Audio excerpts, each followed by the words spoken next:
అందరికీ నమస్కారం. నేను మీ Haripriya. Welcome to my channel.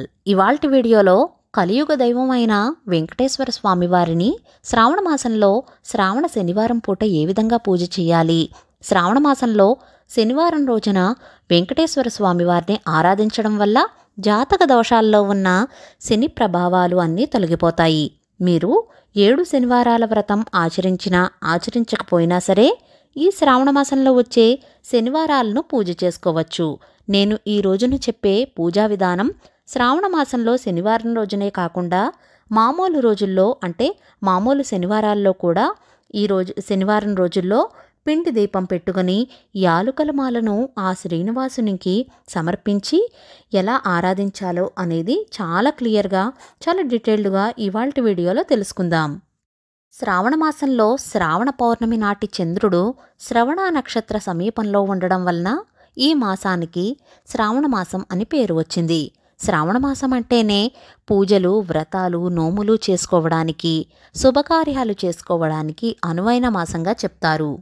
ఇంతటి విశిష్టత ఉన్న ఈ శ్రావణ మాసం అనగానే గుర్తు వచ్చేది ఆ శ్రీ మహాలక్ష్మిని పూజించడం.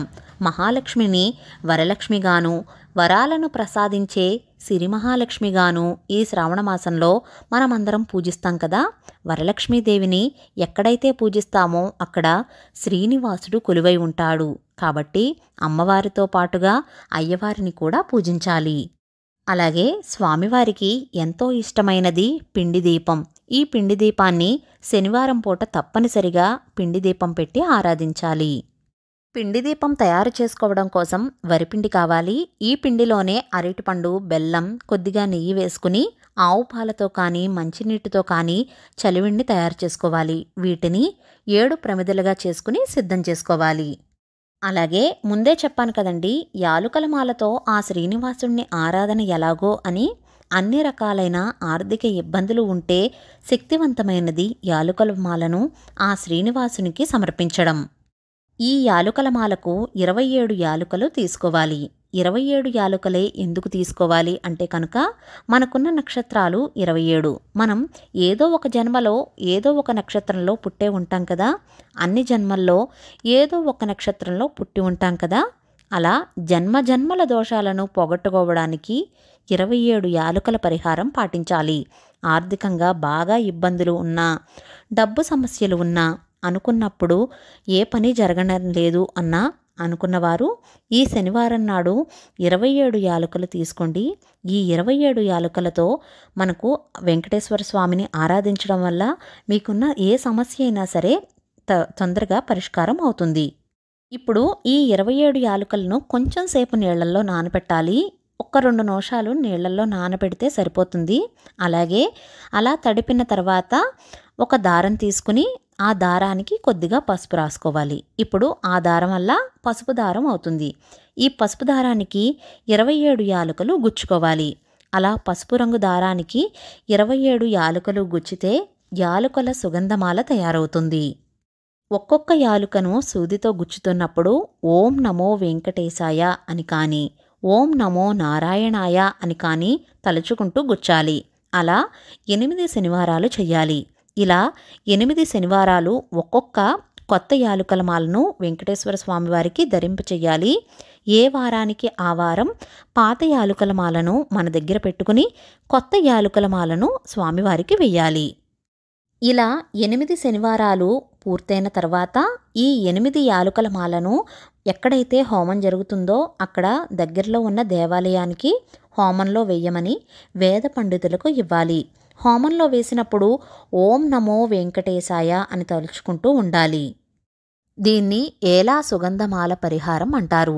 దీనివల్ల శుక్రబలం పెరుగుతుంది, శ్రీ మహాలక్ష్మీదేవి అనుగ్రహం ఉంటుంది, వెంకటేశ్వర స్వామివారి అనుగ్రహం కలిగి సకల శుభాలు కలుగుతాయి, ఆర్థికంగా పురోగతి ఉంటుంది. ఈ పూజను మనం పూజా మందిరంలో చేసుకోవచ్చు, లేదా పీఠం ఏర్పాటు చేసుకునైనా సరే పూజను చేసుకోవచ్చు. ఎక్కడైతే పీఠాన్ని ఏర్పాటు చేసుకోవాలి అనుకుంటామో అక్కడ పసుపుతో అలికి పిండి ముగ్గులు పెట్టి పసుపు కుంకుమలతో అలంకరించుకోవాలి. ఒక పీఠాన్ని ఏర్పాటు చేసి వస్త్రాన్ని ఏర్పరిచి ఆ వస్త్రంపై స్వామి అమ్మవార్ల చిత్రపటాన్ని పెట్టుకోవాలి. సుగంధభరితమైన సువాసన పుష్పాలతో అలంకరించుకోవాలి. ఒక్క తులసి దళం దొరికిన స్వామివారిని పూజించండి. స్వామి విగ్రహాలు ఉన్నా సరే పూజలో పెట్టుకోవాలి. దీపారాధనకు కుందులు అవన్నీ సిద్ధం చేసుకుని, పిండి ప్రమిదలు కూడా గోవిందనామాలు పెట్టుకుని, తమలపాకులపై పెట్టుకుని, పసుపు గణపతిని కూడా తయారు చేసుకుని తమలపాకుపై పెట్టుకుని సిద్ధం చేసుకోవాలి. ముందుగా దీపారాధన చేసుకుని దీపపు కుంది దగ్గర అక్షింతలు పువ్వులు పెట్టి దీపజ్యోతికి నమస్కారం చేసుకోవాలి. ఆచమనం చేసి సంకల్పం చెప్పుకొని, మనం ఏ పూజ చేసినా ఏ వ్రతం చేసినా వినాయకుణ్ణి పూజిస్తాం కదా, పసుపు వినాయకుణ్ణి కానీ గణపతి విగ్రహాన్ని కానీ షోడశోపచారాలతో పూజించాలి. అంటే ధ్యానం, ఆవాహనం, ఆసనం, పాద్యం, అర్ఘ్యం, స్నానం, వస్త్రం, యజ్ఞోపవీతం, గంధపుష్పాక్షింతలు సమర్పించి, పసుపు కుంకుమలు కూడా సమర్పించి, ధూపం దీపం చూపించి, నైవేద్యంగా చిన్న బెల్లం ముక్కను కానీ 2 అరటిపళ్లను కానీ నైవేద్యం పెట్టి మంగళహారతి ఇవ్వాలి. ఇక్కడితో గణపతి పూజ పూర్తవుతుంది. ఆ తర్వాత వెంకటేశ్వర స్వామివారి పూజను మొదలుపెట్టాలి. ముందుగా వెంకటేశ్వర స్వామివారి ముందు పెట్టిన 7 పిండి దీపాలను వెలిగించాలి. ఓం నమో వెంకటేశాయ అని నామస్మరణ చేస్తూ 7 పిండి దీపాలను వెలిగించాలి. తర్వాత వెంకటేశ్వర స్వామివారిని కూడా షోడశోపచారాలతో పూజించాలి. వినాయకుణ్ణి ఏ విధంగా అయితే షోడశోపచారాలతో పూజిస్తామో సేమ్ అలానే వెంకటేశ్వర స్వామివారిని కూడా పూజించాలి. వెంకటేశ్వర స్వామివారికి మనం తయారు చేసుకున్న యాలుకల మాలను కూడా వెయ్యాలి. తర్వాత స్వామివారికి ఎంతో ఇష్టమైన తులసి దళాలతో వెంకటేశ్వర స్వామివారి అష్టోత్తర శతనామావళి చదువుకుంటూ తులసి దళాలతో పూజించాలి. ఆ తర్వాత వెంకటేశ్వర స్వామివారి వజ్ర కవచం, విష్ణు సహస్రనామాలు చదువుకుంటూ స్వామివారికి ధూపం దీపం చూపించి నైవేద్యంగా చలివిడి, వడపప్పు, పానకం, మీకు అందుబాటులో ఉన్న పళ్ళు, కొబ్బరికాయ నైవేద్యం పెట్టవచ్చు. తర్వాత మంగళహారతిని కూడా సమర్పించాలి. తర్వాత మంత్రపుష్పం చెప్పుకుని ఆత్మ ప్రదక్షిణ చేసి స్వామివారికి మనస్ఫూర్తిగా దండం పెట్టుకోవాలి. ఇక్కడితో పూజ పూర్తవుతుంది. శని ప్రభావం వల్ల ఇబ్బంది పడుతున్నవారు, ఆర్థిక ఇబ్బందులు ఉన్నవాళ్ళు ఈ రోజున పిండి దీపం పెట్టుకుని దీపారాధన చేయడం వల్ల ఏలినాటి శని, అర్ధాష్టమ శని దోషాలు తొలగించుకోవడం కోసం శనివారం వేళ స్వామివారికి ఈ విధంగా పిండి దీపం పెట్టుకుని యాలకులతో పూజించడం వల్ల ఆర్థికంగా పురోగతినే కాకుండా శని ప్రభావం కూడా తగ్గుతుంది. ఈ పూజను చేసుకోవడానికి ఆనవాయితీతో పనిలేదు, ఎవరైనా సరే చేసుకోవచ్చు. పూజ మొదలు పెట్టాలి అనుకున్నవారు ఉదయాన్నే నిద్రలేచి స్వామి అమ్మవార్లను ప్రతిష్ఠించుకుని ఈ వ్రతాన్ని మొదలుపెట్టుకోవాలి. శ్రావణ మాసంలో మొదలు పెట్టుకోవచ్చు, లేదా ఏ శనివారం అయినా సరే మొదలు పెట్టుకోవచ్చు. అలాగే జాతక దోషాల్లో తొలగించుకోవడం కోసం శని బాధలతో ఎవరైనా ఇబ్బంది పడుతున్నారో స్వామివారి ముందు పిండి దీపం చేయడం వల్ల, యాలుకల మాల వేయడం వల్ల, నవధాన్యాలతో దీపారాధన చేయడం వల్ల స్వామి అమ్మవార్ల అనుగ్రహం శీఘ్రంగా లభిస్తుంది. శనివారం పూజ అయిన తరువాత ఆదివారం ఉదయం వేళ కూడా పూజించి దీపారాధన చేసి పండో ఫలమో నైవేద్యం పెట్టి హారతి ఇచ్చి పీఠాన్ని కదపాలి. పిండి దీపాన్ని ఆవులకు పెట్టచ్చు.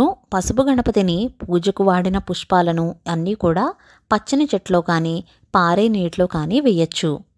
ఇదండి పిండి దీపం. అలాగే యాలుకల మాలను వేసి వెంకటేశ్వర స్వామివారిని ఏ విధంగా ఆరాధించాలి అనే విషయాన్ని తెలుసుకున్నారు కదా. ఇవాల్టి వీడియో చాలా డీటెయిల్డ్గా అన్ని విషయాలు చెప్పాను అని అనుకుంటున్నాను. మీకు ఇంకా ఏమైనా డౌట్స్ ఉంటే నన్ను కామెంట్ సెక్షన్లో అడగండి, తప్పకుండా రిప్లై ఇస్తాను. ఇవాల్టి వీడియో మీకు నచ్చిందా? నచ్చినట్లయితే please like, share, subscribe to my channel. మరో సరికొత్త వీడియోతో మళ్ళీ కలుస్తాను. నేను మీ Haripriya. Thank you for watching.